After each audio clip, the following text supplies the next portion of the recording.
नमस्कार। यो हो समाचारमा स्वागत छ। म वसुधा केसी। म रोजिना राव। सुरुमा अहिलेसम्मका प्रमुख समाचार।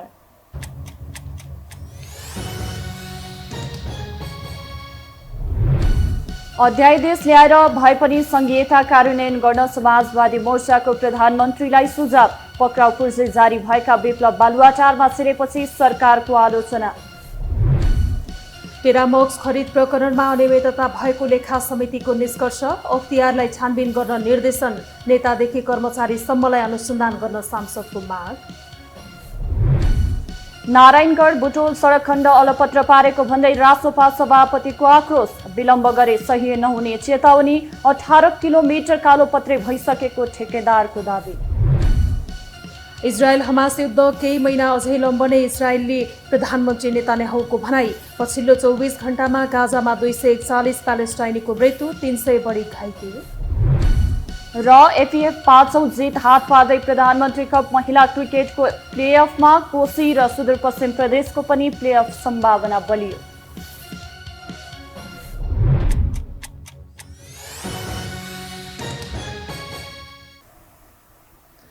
अब समाचार विस्तारमा।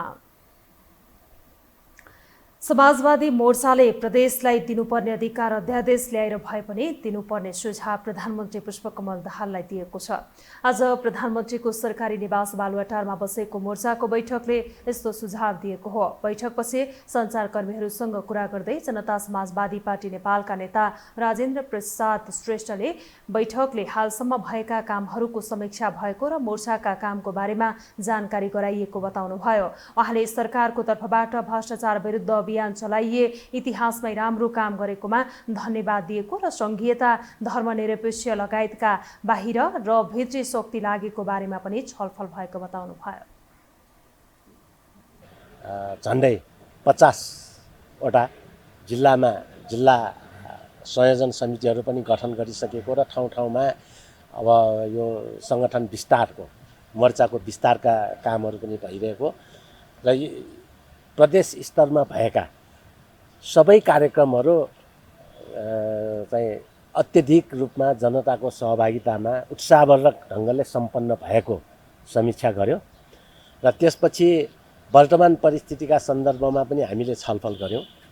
अहिले मुलुकमा जुन चाहिँ सरकारको तर्फबाट भ्रष्टाचारको विरुद्ध अभियान चलाएर एउटा इतिहासमै यति धेरै कामहरू चाहिँ जुन सम्पन्न गर्यो त्यसलाई हामीले धन्यवाद पनि दियौँ।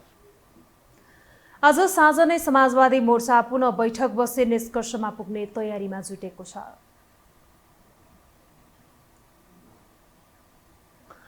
पक्राउ पूर्जी जारी भएको नेपाल कम्युनिस्ट पार्टीका महासचिव नेत्र विक्रमचन्द्र विप्लव र नेकपाका नेतालाई बालुवाटारमै स्वागत गरेर प्रधानमन्त्री प्रचण्डले कानुनी राजको धज्जी उडाएका छन्। एकातर्फ विप्लवमाथि पक्राउ पूर्जी जारी भएको छ भने प्रहरीले नभेटेका हुने प्रधानमन्त्री निवास बालुवाटारमा भने देखिए। अर्थात् प्रहरीकै सुरक्षा घेराभित्र अदालतमाथि नै प्रश्न उठ्ने गरी नेकपाका नेताहरू बालुवाटार पुग्दा प्रधानमन्त्री यसको नाइके बने। एक रिपोर्ट। यो हो प्रधानमन्त्रीको सरकारी निवास बालुवाटारमा बसेको समाजवादी मोर्चाको बैठकको दृश्य। यहाँ देखिएका नेकपाका महासचिव नेत्र विक्रमचन्द्र विप्लव र खड्गबहादुर विश्वकर्मा तीनै व्यक्ति हुन् जसमाथि अदालतले पक्राउ पूर्जी जारी गरेको छ।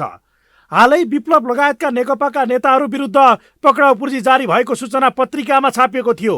उनीहरू कानुनका नजरमा फरार अभियुक्त नै हुन्, तर उनीहरू त्यही प्रहरीको घेरामा रहेको प्रधानमन्त्री निवास पुगेका छन्, जसले पक्राउ गर्न नसक्नेमाथि पक्राउ पूर्जी किन जारी भयो भन्ने प्रश्न उब्जाएको छ।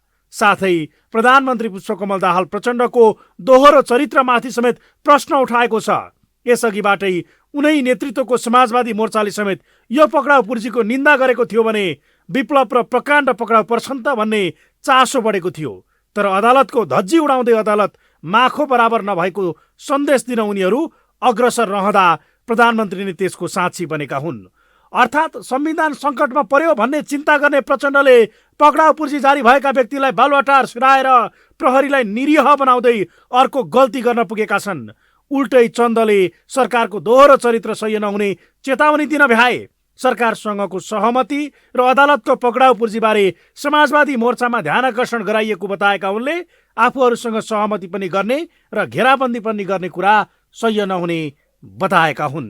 यो चाहिँ चल्दैन। हामीले के भनेका छौँ भने नि यो जो खालको छ सहमति पनि गर्ने घेराबन्दी पनि गर्ने जो खालका चित्रहरू देखिया छन् त्यो चाहिँ हुँदैन। हामीले छलफल सुरु गरेका होला सरकारले मुद्दा फिर्ता लिनु पर्थ्यो वा राजनीतिक मुद्दा भन्दै पक्राउ पूर्जी जारी हुनु अघि नै राजनीतिक निकास खोज्न सकिन्थ्यो।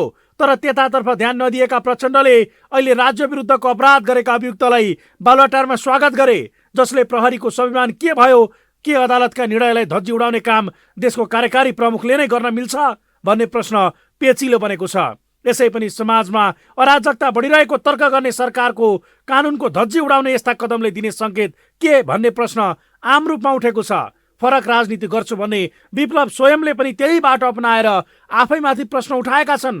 हुन त तत्कालीन प्रधानमन्त्री केपी शर्मा ओलीसँग 3 बुँदे सहमति गर्दै नेकपा शान्तिपूर्ण राजनीतिमा आएको हो, तर ठूला नेता मात्र रिहाई हुने, कार्यकर्ता भने जेलमै रहनुपर्ने अवस्थाले उनकै नेता कार्यकर्ताले समेत विप्लव लगायतका नेताहरूको आलोचना गर्दै आएका छन्। त्यही बेला जारी भएको पक्राउ पूर्जीले नेकपा र उसका नेताले पनि जिम्मेवारीपूर्वक आफ्नो पार्टीले सरकारसँग गरेको 3 बुँदे सहमति कार्यान्वयनमा बेवास्ता गरेको प्रश्न भएको छ।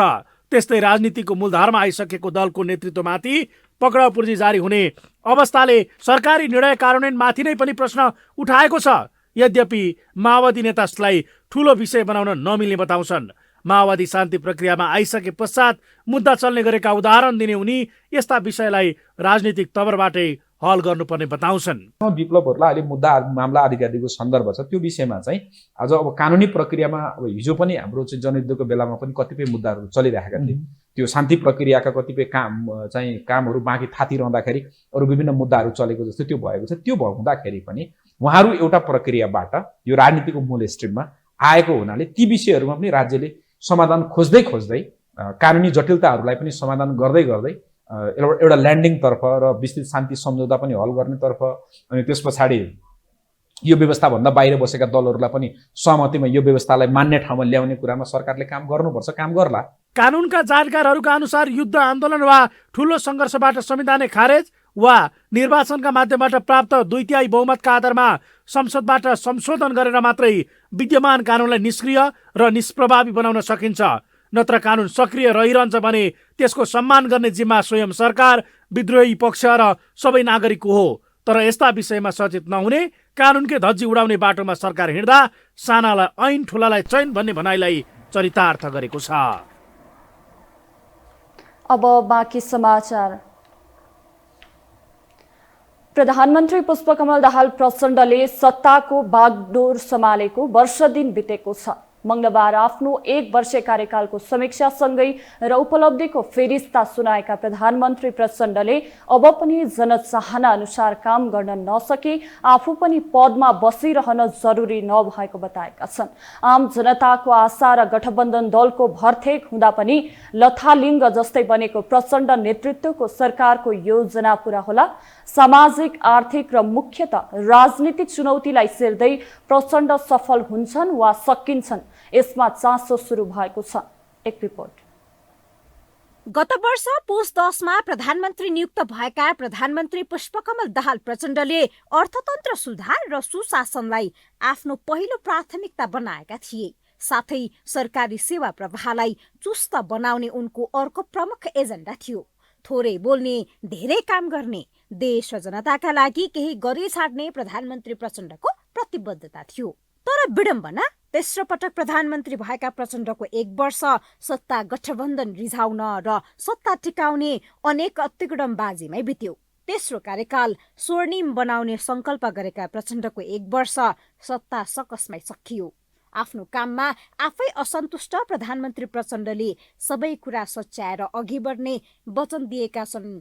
असफल हुने छुट नभएको तर्क गर्दै अब पनि जनतामा आशा जगाउन नसके पद नै छाड्ने प्रतिबद्धता पनि व्यक्त गरेका छन्। हामी सबै आफ्नो भूमिकामाथि न्याय गर्नै पर्ने नैतिक दबावमा छौं। कार्यक्षमता प्रमाणित गर्न सकेनौं भने कसैले पनि अब ठाउँ उगटिरहनु हुँदैन, छाडिदिनु पर्दछ। यो मैले अरूलाई दिएको उपदेश मात्र होइन, आफैसँग गरेको वाचा पनि हो। देशमा सकारात्मक परिवर्तन र आशा जगाउन नसके मैले पनि पद ओगटिरहन जरुरी छैन। प्रचण्डले सरकार असफल नै भएको स्वीकार नगरे पनि आफ्नो हुटहुटी अनुसार काम नभएको तथ्यलाई स्वीकारेका छन्। प्रधानमन्त्री प्रचण्डले बाँकी रहेको 1 वर्ष परिणाममुखी काम गर्ने प्रण गरेका छन्। संसदीय चुनावपछि गठन भएको नयाँ सरकार सत्तामा संसदको ठूलो दलको सहारा मात्र नभई नयाँ पुराना सबै दलको नैतिक समर्थन हुँदा समेत जनचाहना अनुसार काम गर्न नसकेका प्रचण्ड नेतृत्वको सरकारले बाँकी 1 वर्षमा झन काम गर्न सक्ला भन्ने आम प्रश्न स्वाभाविक उठेकै छ। तथापि यो अवधिमा सरकारले केही आशातीत काम गरेको र आत्मआलोचना गरेका कारण आशा गर्न सकिने विश्लेषण पनि भइरहेको छ। निराशा जाग्यो, त्यसलाई म एड्रेस गर्नलाई तयार छु र सकिनँ भने मेरो पनि काम छैन भनेर उनले चाहिँ त्यो प्रकारले आफूलाई प्रोजेक्सन गर्दाखेरि मलाई ठिकै काम गर्दै गर्दाखेरि पनि उनको रियलाइजेसनलाई चाहिँ महत्त्वपूर्ण मान्नुपर्छ। त्यसले चाहिँ यदि काम गर्यो भने भोलिका दिन चाहिँ अलि राम्रा हुन्छन् कि भन्ने चाहिँ लाग्छ। आगामी दिनमा प्रधानमन्त्री प्रचण्डलाई सत्ताच्युत गर्न प्रमुख प्रतिपक्षी दल नेकपा एमालेको जालझेल थप झाँगिएको छ। देश र जनताका लागि केही गरी छाड्ने प्रचण्डको हुटहुटीलाई पत्याएर समर्थन गरेका रवि लामिछानेदेखि राजेन्द्र लिङदेन सडक सङ्घर्षको तयारीमा छन्। ललिता निवास जग्गा प्रकरण, नक्कली भुटानी शरणार्थी र सुन तस्करी जस्ता काण्डमा सुरुमा आक्रामक देखिएका प्रचण्ड पछिल्लो समय सुस्त देखिएका छन्। आरोपीहरूलाई सत्ता गठबन्धनकै दबावमा उन्मुक्ति दिनुपर्ने बाध्यात्मक परिस्थितिले प्रचण्ड थप पेलानमा छन्। आफू रित्तिएरै धेरै मन्त्रालय, ठूला मन्त्रालय सुम्पिएका सत्तारूढ दलहरू नै प्रचण्डसँग पौठे जोडी खेल्न तम तयार अवस्थामा छन्। प्रचण्डपछि सत्तारोहण गर्ने सपना बोकेर बसेका देउबा प्रचण्डको साथमा भए पनि काङ्ग्रेसकै अन्य नेताहरू प्रचण्डको विरोध जस्ता देखिएका छन्। सत्तारूढ दलकै नेताहरूले प्रचण्डलाई पत्याउन छाडेका छन्। यो अहिले मुलुकको जुन आर्थिक स्थिति, औद्योगिक क्षेत्र, कुशासन, भ्रष्टाचार, कमिसन तन्त्र जस्ता कुराहरू आए र मुलुकले आर्थिक विकास गर्न सकेन। जुन गतिले दुनियाँ अगाडि बढ्यो, नेपाल त्यो रफ्तारमा अगाडि बढ्न सकेन। त्यसको जिम्मेवारी लिएर मूल्याङ्कन गरेर कार्यशैलीहरू बदलेर अब चाहिँ के छ त भन्दाखेरि सुधार गर्दै शिक्षामा सुधार, स्वास्थ्यमा सुधार, कृषिमा सुधार, उद्योगमा सुधार र सुशासन लगायत अन्य क्षेत्रमा चाहिँ के छ भन्दाखेरि विकास गतिले अगाडि बढाएर नेपाली जनतालाई घाँस बाँस र कपासको कमसेकम चाहिँ के छ भने प्रत्याभूति गराउन सक्नुपर्छ। अब बाँकी कार्यकालमा सुध्रिएर काम गर्ने बाचा गरेका प्रधानमन्त्री प्रचण्डले संसदको हिउँदे अधिवेशन बोलाउन सकेका छैनन्। संसद अधिवेशन बोलाउन ढिलाइ हुँदा थुप्रै कानून निर्माणका कामहरू अधुरै छन्। बजेट अधिवेशनमा संसदले एउटा मात्र कानून पारित गर्न सकेको थियो। बुधबार बिहान बालुवाटारमा बसेको समाजवादी मोर्चाको बैठकमा संहिता कार्यान्वयन हुन नसक्दा समस्या बढ्दै गएको निष्कर्ष निकालेको थियो। मोर्चाले संहिता कार्यान्वयनमा अगाडि बढ्न प्रधानमन्त्रीलाई सुझाएको थियो, तर संसद अधिवेशन बोलाउन नसक्दा संविधानमा उल्लेख व्यवस्था कार्यान्वयनका लागि आवश्यक कानून निर्माण अन्योलमा परेको छ। मोर्चाले सुझाए अनुरूप प्रधानमन्त्री दाहालले अध्यादेश लिएरै भए पनि संहिता कार्यान्वयनमा आफू अगाडि बढ्ने दृढता व्यक्त गरेका छन्। प्रदेश सरकारहरूले लामो समयदेखि अधिकार दिउँ भन्दै सँगसँग माग गर्दै आएका छन्। प्रदेश प्रहरी र निजामती सम्बन्धी कानून निर्माण हुन नसक्दा प्रदेशहरूले काम गर्न अप्ठ्यारो परिरहेको बताइरहेका छन्।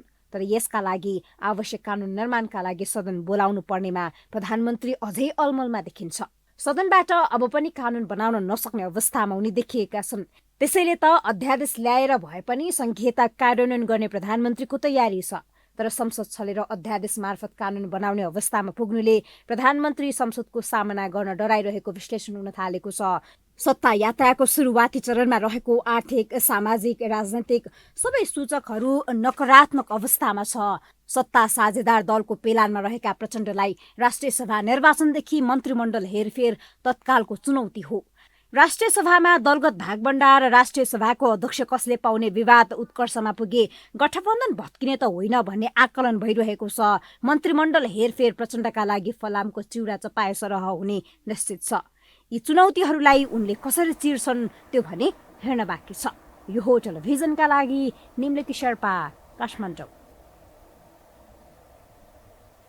सरकार गठन भएको 1 वर्ष पुरा भइसक्दा समेत त्यसलाई भर दिइरहेको गठबन्धन अझै शङ्कामुक्त हुन सकेको छैन। अर्थात् सत्तारूढ दलकै केही नेताहरू यसको भविष्यप्रति सशङ्कित देखिँदा केही नेताले यसलाई 5 वर्ष नै टिकाउने दावी गर्न व्यस्त छन्। जसलाई संसदको अङ्कगणितले उत्पन्न स्वाभाविक परिस्थितिका रूपमा हेर्न सकिने विश्लेषणका बीच राष्ट्रिय सभा सदस्य निर्वाचनसँग समेत यसको कनेक्सन जोडिएको छ। एक रिपोर्ट। प्रधानमन्त्री पुष्पकमल दाहाल प्रचण्डले आफ्नो कार्यकालको 1 वर्ष रेकर्ड मनाउँदै गर्दा गठबन्धनबारे भने शङ्का सुरु भएको छ।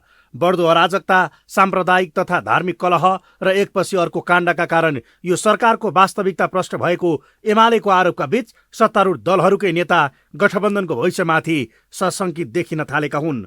काङ्ग्रेसभित्र देखिएको गुट विद्रोहदेखि संसदमै घेराबन्दीमा परेको नागरिकमा आशा देखाउन भए पनि केही परिवर्तन आवश्यक रहेको विषय त यसै पनि उनीहरूका लागि टाउको दुखाइ बनिरहेको छ। यही बीचमा नजिकिँदै गरेको राष्ट्रिय सभा सदस्य निर्वाचन आफ्ना लागि कोसे ढुङ्गा साबित हुन सक्ने आशमा एमाले छ।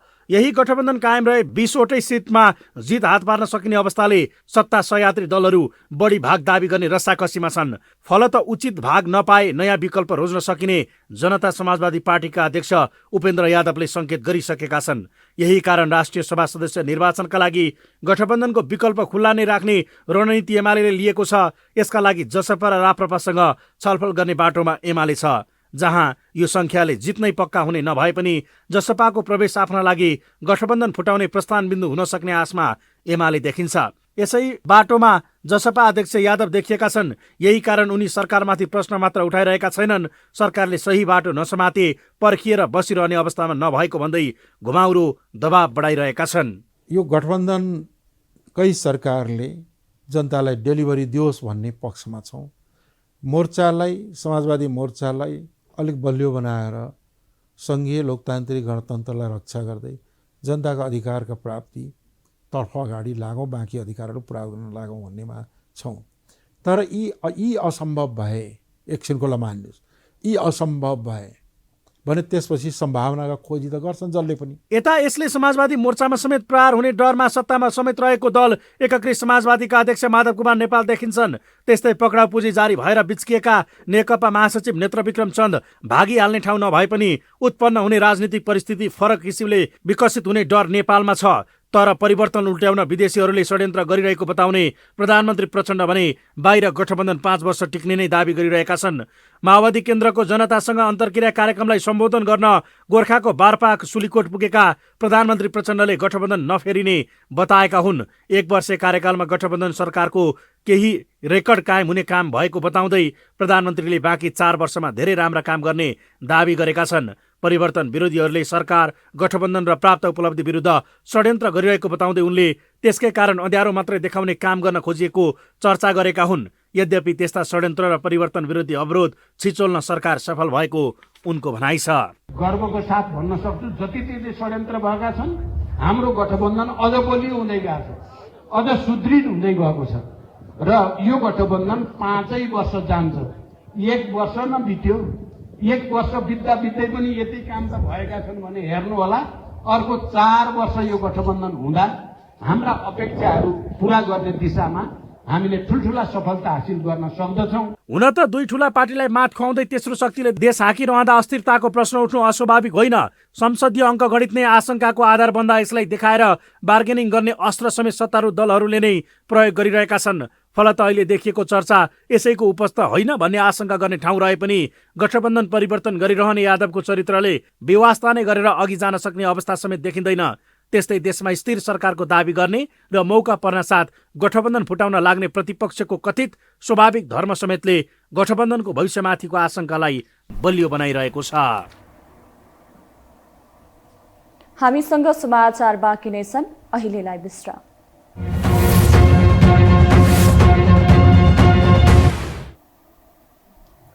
विश्रामपछि स्वागत छ। अब बाँकी समाचार। सार्वजनिक लेखा समितिले टेरामक्स प्रणाली खरिदमा भ्रष्टाचार भएको निष्कर्ष निकालेको छ।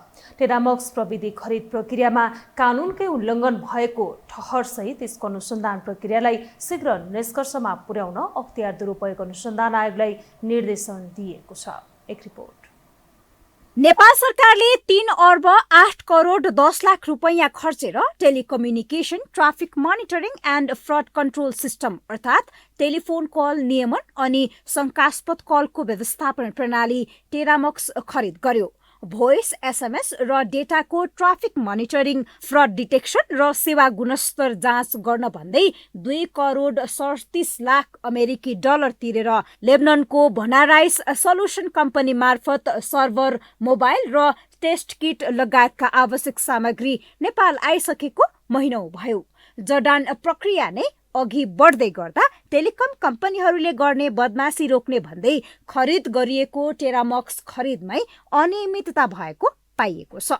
सार्वजनिक लेखा समितिले टेरामक्स खरिद प्रक्रियामा गडबडी भएको 15 बुँदे निष्कर्ष निकालेको छ। टेरामक्स प्रविधि खरिदसँग सम्बन्धित सम्पूर्ण प्रक्रियाहरूलाई यथास्थितिमा राख्दै शीघ्र अनुसन्धानको निष्कर्षमा पुग्न अख्तियार दुरुपयोग अनुसन्धान आयोगलाई निर्देशन दिएको हो। उल्लेखित विषयहरूसहित यो प्रणाली खरिद गर्ने सम्बन्धमा हालसम्म सम्पादित कार्यहरूको सूक्ष्म विश्लेषण तथा अनुसन्धान गरी सैद्धान्तिक, नीतिगत र सर्वोच्चको परामर्श सहित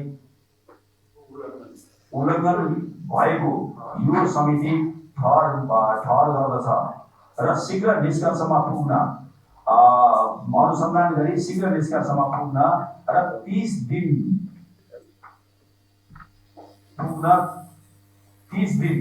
भित्र प्रगति विवरण समितिमा हरेक 30 दिनमा प्रगति विवरण समितिमा उपलब्ध गराउन। टेरामक्स खरिद प्रक्रियामा शर्तहरू टेन्डरकै दौरानमा पटक पटक फेरिएको, तत्कालीन मन्त्रालयका सचिवालयका सदस्यहरू नै टेरामक्स प्रविधिको बजार व्यवस्थापक रहेको, लागत आधार बनाउने विज्ञ नै सप्लायर्ससँग सम्बन्धित रहेको, अल्जेरिया र इरानमा यही कम्पनीले यही प्रणाली न्यून मूल्यमा उपलब्ध गराए पनि नेपालमा भने त्यसको तुलना र बजार विश्लेषण नगरी प्रक्रिया अगाडि बढाएको प्रति आशंका गरेको छ।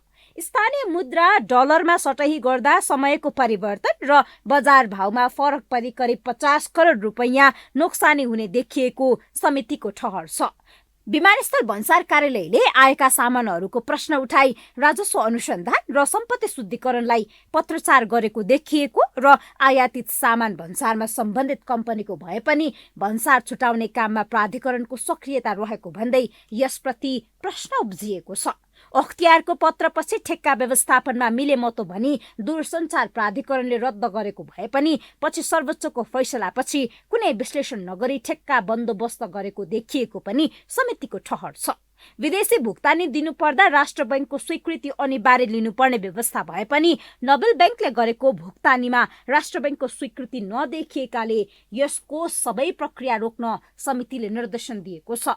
अधिकारको दुरुपयोग भएको देखिएमा र राज्यलाई हानि नोक्सानी हुने गरी काम भएको पाइएमा सम्बन्धितलाई हदैसम्मको कारबाहीका लागि माग दाबी सहित कानून बमोजिम प्राथमिकताका साथ अभियोजन प्रक्रियामा लैजान आयोगलाई निर्देशन दिएको छ। 3 अर्ब भन्दा माथिको घोटाला काण्ड मानिएको टेरामक्स प्रकरणमा तत्कालीन सञ्चार मन्त्री मोहन बहादुर बस्नेत, ज्ञानेन्द्र बहादुर कार्की र तत्कालीन सञ्चार सचिव तथा हालका मुख्य सचिव वैकुण्ठ अरियालदेखि दर्जनौं उच्च पदस्थ व्यक्तिहरू मुछिएका छन्।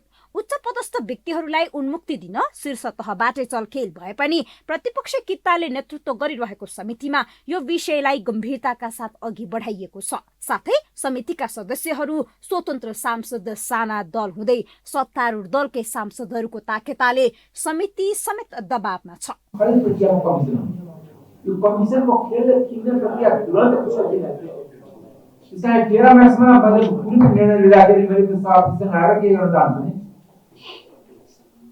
अटर्नी जनरल पनि बोलाउँछु, कानुनी एक्सन के हो, अख्तियार पनि बोलाउँछु समितिले। अख्तियार हरेक कुरा लट्काउने एउटा थलो हुँदै छ भने कारबाहीसम्म किन गरे? उसले वस्तु बेच्ने अनि उसको भन्सार हामीले तिर्नुपर्ने किन? के खण्ड आइलायो यस्तो? कसको आदेशमा भयो, कसको निर्देशमा भयो, वा कुन कानुनमा टेकेर भयो? आर्थिक कानुनहरू अथवा परम्परागत अरू जे कानुन हाम्रा छन् त्यसमा त्यो एउटा कुरा पनि मेरो प्रश्न छ। निर्णय नभइकनै स्पष्ट कार्यनीति नभइकन पूरक बजेट दिँदाखेरिको मन्त्रीको हुनुहुन्थ्यो, किन दिनुभयो उहाँले? त्यहाँ पनि प्रश्न उठ्छ। त्यसको छानबिन गर्न पनि अहिले नेसनल एजेन्टको हुनुहुन्छ, त्यो बेलाको मन्त्रीसँग के सम्बन्ध थियो? त्यो तेस्रो कुरा। लेखाले यसको अनुसन्धानको प्रगति विवरण हरेक 30 दिनमा समितिलाई बुझाउन पनि भनेको छ। चीनबाट आयात हुने टेरामक्स प्रविधिका सामग्री साइप्रस हुँदै लेबननबाट ल्याइएपछि यसअघि नै अख्तियारले अनियमितताको आशंका गरेको थियो। यस प्रकरणमा मुछिएका मध्ये मोहन बहादुर बस्नेत हाल स्वास्थ्य मन्त्री छन्। यो हो टेलिभिजनका लागि निम्लेकी शेर्पा, काठमाडौँ। राष्ट्रिय स्वतन्त्र पार्टीका सभापति रवि लामिछानेले नारायणगढ बुटौल सडक नबनाउनेलाई धुलो चटाउने चेतावनी दिनुभएको छ। 3 दिन हिँडेर नारायणगढदेखि आज बुटोल पुग्नुभएका लामिछानेले सम्बोधन गर्दै बाटो नबनाउनेलाई धुलो चटाउने बताउनु भएको हो। उहाँले कानुनी अडचन मात्रै बाधक नबनेको बताउँदै ठेकेदारलाई पैसा नदिएकाले पनि समस्या भएको बताउनु भयो। के कारणले निर्माण व्यवसायीलाई रकम भुक्तानी दिएन भन्दै उहाँले प्रश्न समेत उठाउनु भयो। सभापति लामिछानेले 113 किलोमिटर यात्रामा देखिएका समस्या एक एक गरेर उठाउने र गल्ती गर्नेलाई रासोपाले धुलो चटाउने समेत बताउनु भयो।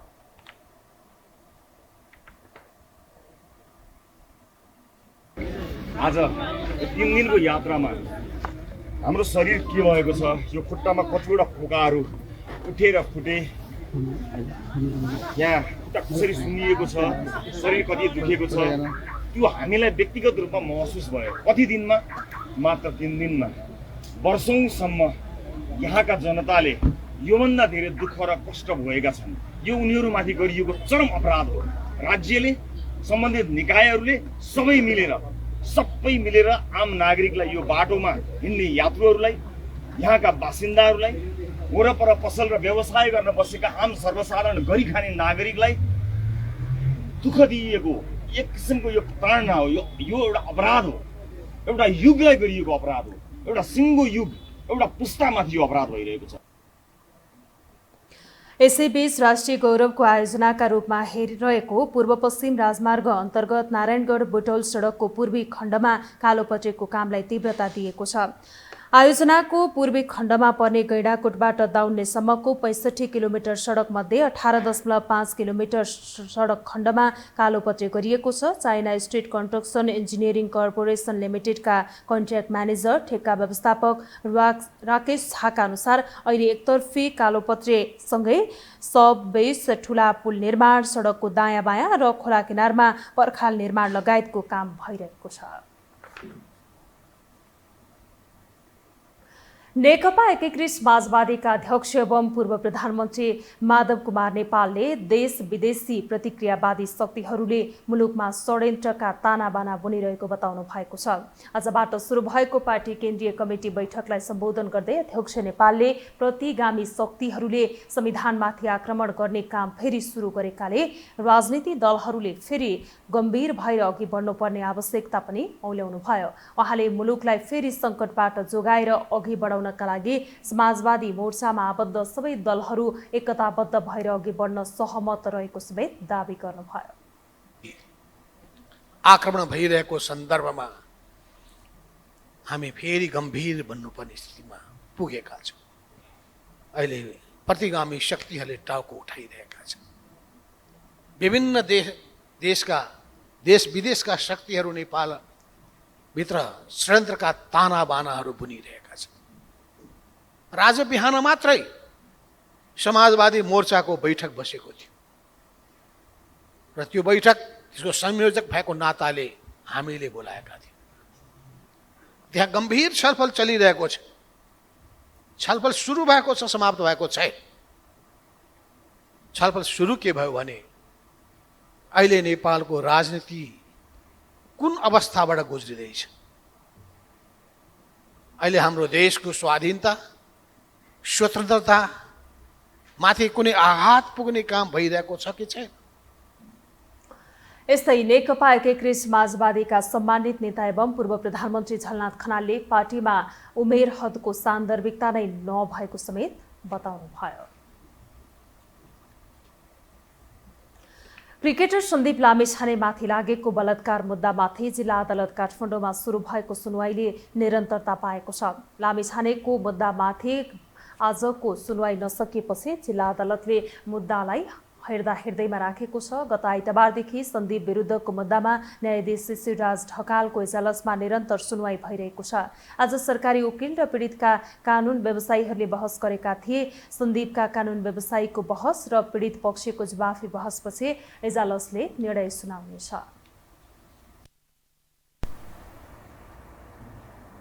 अब बाँकी समाचार।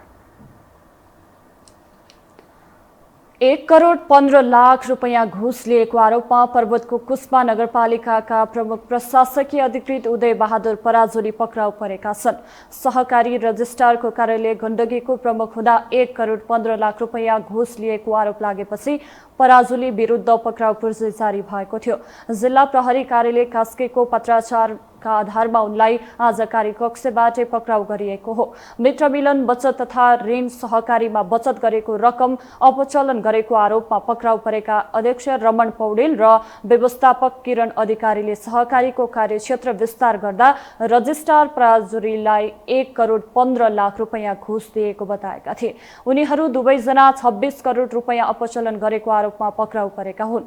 अधिकारी र पौडेलको बयानका आधारमा प्रशासकीय अधिकृत पराजुलीलाई पक्राउ पूर्जी जारी भएको जिल्ला प्रहरी कार्यालय कास्कीले जनाएको छ।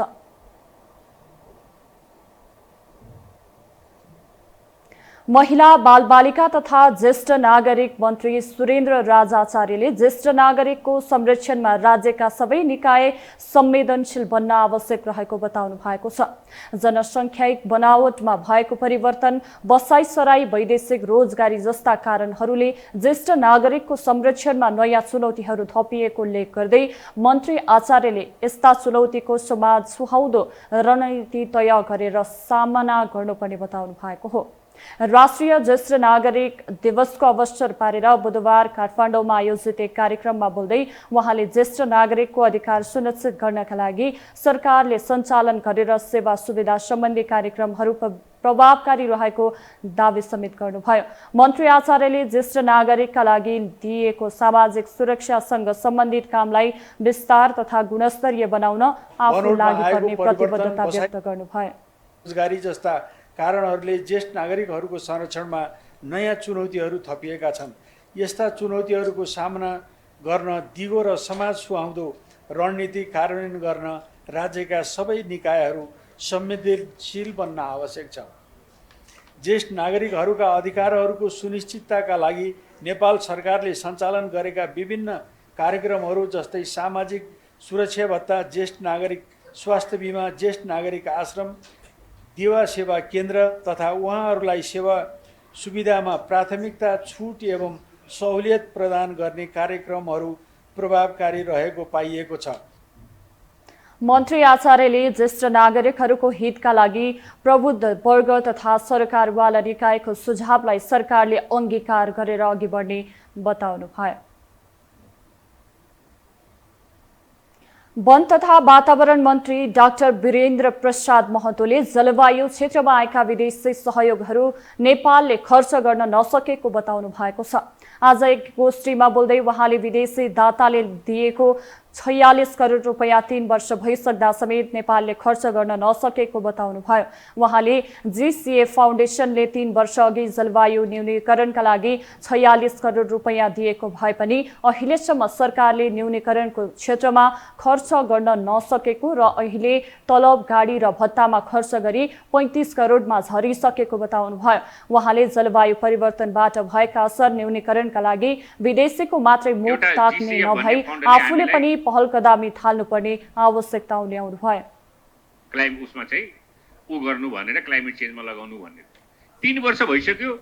त्यो 46 करोड घटेर 3 वर्षमा मलाई लाग्छ 35 करोड भएको होला। त त्यो घटेको कहाँ भन्दाखेरि 1 रुपैयाँ पनि 1 पैसा पनि त्यो क्लाइमेट चेन्जमा हामीले खर्च गर्न सकेनौँ। तलब र गाडी र भत्तामा मात्रै खर्च गर्यो। त्यो पैसा अहिलेसम्म पनि खर्च गर्न सकेन। त्यो कुरोले विश्वलाई हामीले हेर्ने गाली गर्ने होइन नि। त्यो त हाम्रो इन्टरनली किन हामीले खर्च गर्न सकिरहेको छैनौँ भन्ने कुरोमा हामीले हेर्नुपर्छ नि। हामीले अरूसँग माग्छौँ तर भएको पैसा खर्च गर्न सक्दैन। मन्त्री महतोले सरकारसँग नेपालले कति कार्बन उत्सर्जन गर्छ भन्ने तथ्याङ्क नै नभएको बताउनुभयो। उहाँले तथ्याङ्क सङ्कलनका लागि गर्नुपर्ने खर्च सरकारले गर्न नसकेका कारण तथ्याङ्कविहीन भएर मन्त्रालय बस्नु परेको बताउनुभयो। अब पालो आर्थिक समाचारको।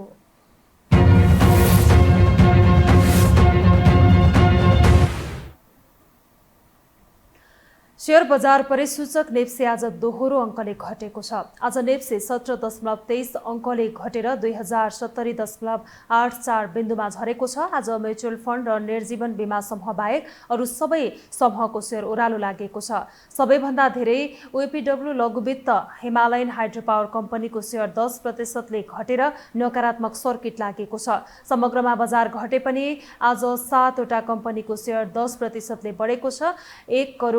1,43,37,000 किता शेयर आज 5,24,87,00,000 रुपैयाँमा कारोबार भएका छन्। सबैभन्दा धेरै सोनापुर मिनरल एन्ड आयल कम्पनीको 19,66,00,000 रुपैयाँको शेयर खरिद बिक्री भएको छ।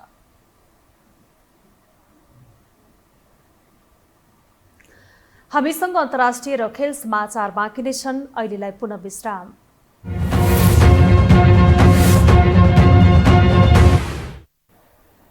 विश्रामपछि स्वागत छ। अब पालो अन्तर्राष्ट्रिय समाचारको।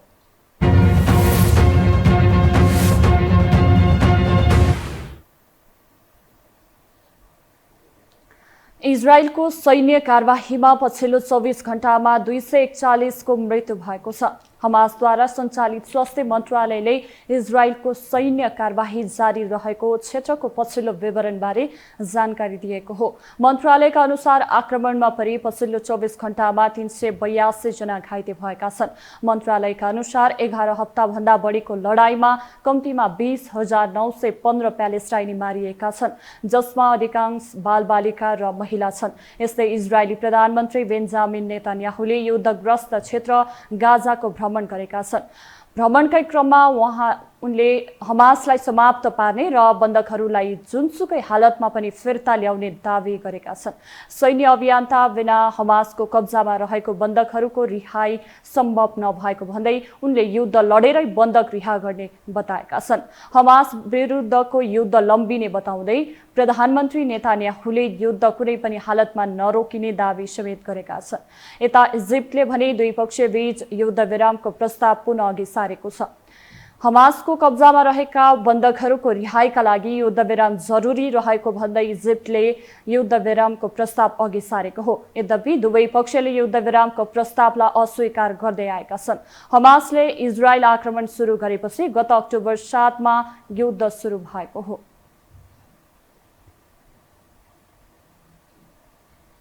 पछिल्लो समय गैर कानुनी रूपमा अमेरिका प्रवेश गर्ने चिनिया नागरिकको संख्या बढ्दै गएको छ।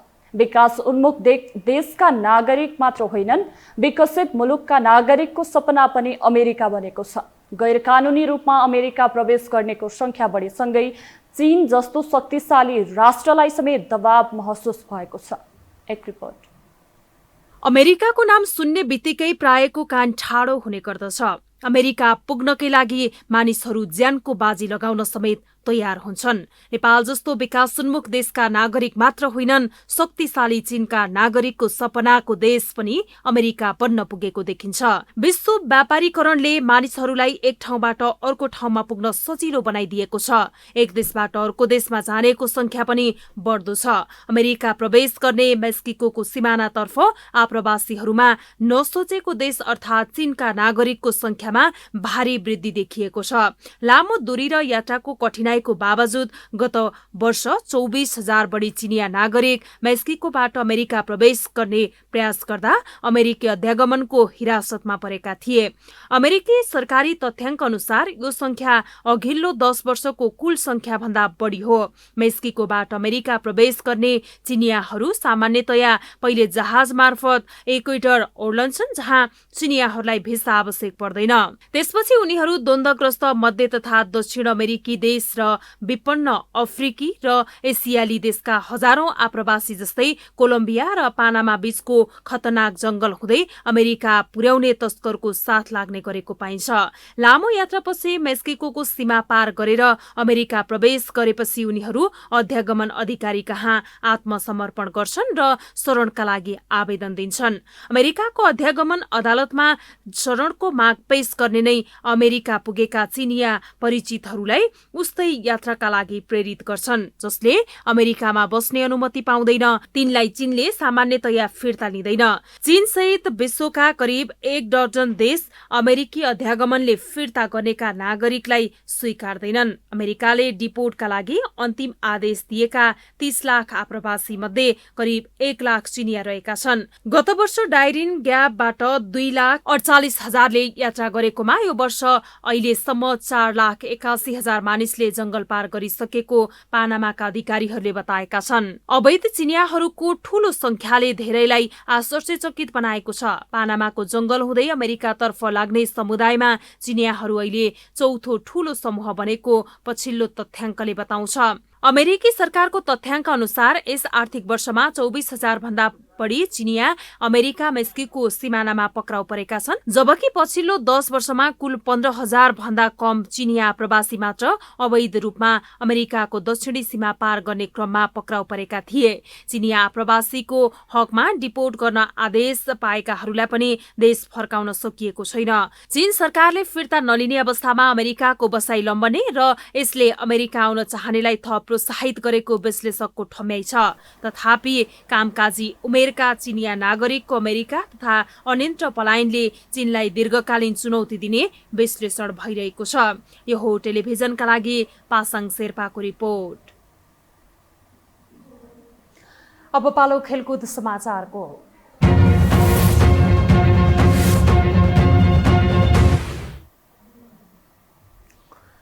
सशस्त्र प्रहरी बलको एफएएफ 5औं जित निकाल्दै जारी। प्रधानमन्त्री कप महिला राष्ट्रिय क्रिकेट प्रतियोगिताको प्लेअफमा पुगेको छ। आज त्रिवे क्रिकेट मैदानमा कर्णाली प्रदेशमाथि 92 रनको रवाफिलो जित निकाल्दै एफएएफ 2 खेल अगावै प्लेअफमा पुगेको हो। ओपनर द्वय राजमती एरी र ममता चौधरीको शतकीय साझेदारीमा एफएएफले कर्णालीलाई सहजै हराएको हो।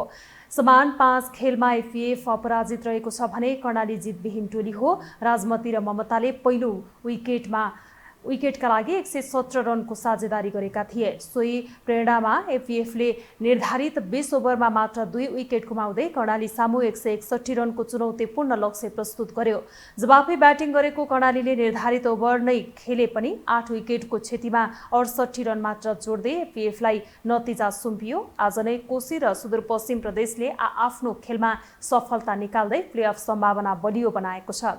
मुलपानी क्रिकेट मैदानमा गण्डकी प्रदेशमाथि 55 रनको जित निकाल्दै कोशी प्रदेश चौथो जित निकाल्न सफल भयो। कोशीले एकमात्र एफएएफसँग सामना गरेको थियो। कोशी भोलि अर्को बलियो प्रतिद्वन्दी सुदूरपश्चिम प्रदेशसँग खेल्दैछ। त्यो खेलले नै कोशीको प्लेअफ यात्रासँगै शीर्ष 2 को साझेदारी प्रस्तुत गर्नेछ। समान 5 खेलबाट कोशी र सुदूरपश्चिमको समान 8 अङ्क रहेको छ। आज पराजय बेहोरेको गण्डकी समान खेलबाट 2 अङ्कका साथ 6औं स्थानमा छ। खेल समाचारसँगै हामी यो समाचारको अन्त्यमा आइपुगेका छौँ। बिदा हुनु अघि अहिलेसम्मका प्रमुख समाचार पुनः एकपटक।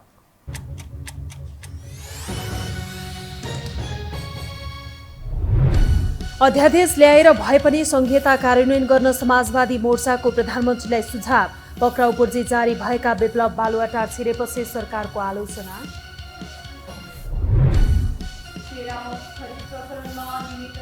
लेखा समितिको निष्कर्ष अख्तियारलाई छानबिन गर्न निर्देशन। नातादेखि कर्मचारीसम्मलाई अनुसन्धान गर्न सांसदको माग। नारायणगढ बुटोल सडक खण्ड अल्पत्र पारेको भन्दै रासोपा सभापतिको आक्रोश। विलम्ब गरे सही नहुने चेतावनी। 18 किलोमिटर कालोपत्रे भइसकेको ठेकेदारको दाबी। इजरायल हमास युद्ध केही महिना अझै लम्बिने इजरायली प्रधानमन्त्री नेतान्याहुको भनाई। पछिल्लो 24 घण्टामा गाजामा 241 प्यालेस्टाइनीको मृत्यु, 300 बढी घाइते। र एफएएफ 5औं जित हात पार्दै प्रधानमन्त्री कप महिला क्रिकेटको प्लेअफमा कोशी र सुदूरपश्चिम प्रदेशको पनि प्लेअफ सम्भावना बलियो।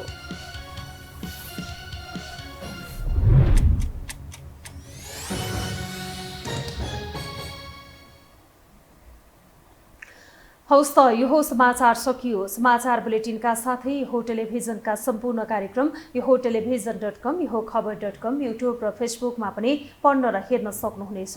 मोबाइलमा यो टिभी एप डाउनलोड गरी हामीलाई प्रत्यक्ष हेर्न सक्नुहुनेछ। तथ्यसहितको निष्पक्ष समाचार तथा मनोरञ्जनका लागि हेर्दै रहनुहोला यो टेलिभिजन। नमस्कार। थियो।